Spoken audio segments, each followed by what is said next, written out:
I spoke with O&R contributor Sean Ashley about the final week of the legislative session at the Capitol.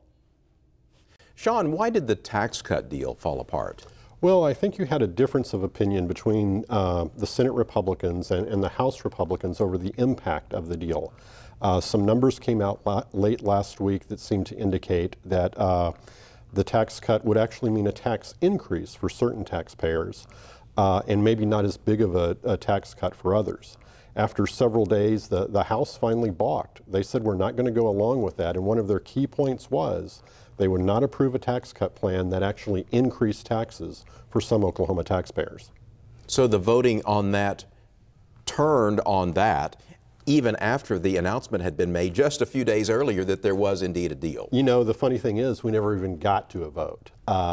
After several days of the bill first being heard in the Senate committee, it sat on the House side for several days and they simply refused to hear it and then finally changed their mind. Didn't vote on it, rolled out their own plan, which they approved, and of course then the Senate said, well, we're not going to hear that. So everything just came to a screeching halt. Everything was done in caucus. It never made it to the floor. Came in caucus as well as in the general conference committees. What was the controversy over the bond issues? Well, the bond issues were rather interesting discussions. In the Senate, in the consideration of the Native American bond, there were those who simply said, we don't want to borrow any more money. It's not good for the state and it's going to cost us in the long run.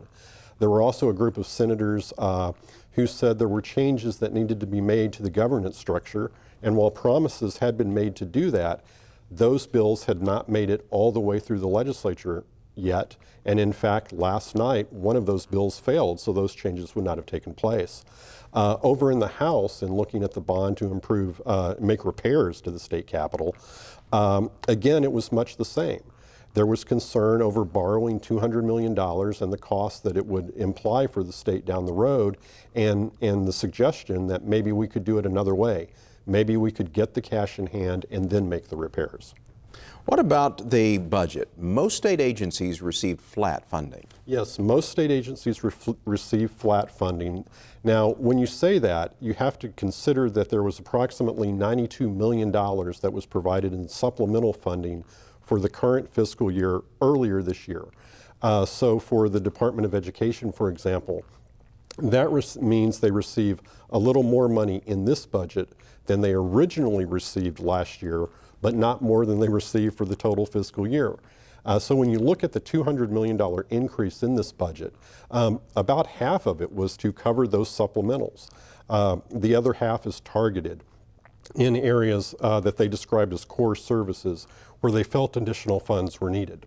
How would you evaluate this session? I have to say it's one of the more interesting sessions I've ever covered. As we talked about, we had this deal on the tax cuts, a Republican governor, a Republican House, a Republican Senate, all on the same page, and then it fell apart the last week of the session. I think because of that, if you ask Republicans, they're not going to give themselves a particularly high grade. They got some things done, but not a tax cut, their big agenda item. If you ask Democrats, they're going to give themselves a high grade and say it was a great session. Why? Because they didn't pass tax cuts. So it really depends on who you talk to. Always. That's always the case. Sean Ashley from eCapitol, thanks for joining us. Of course.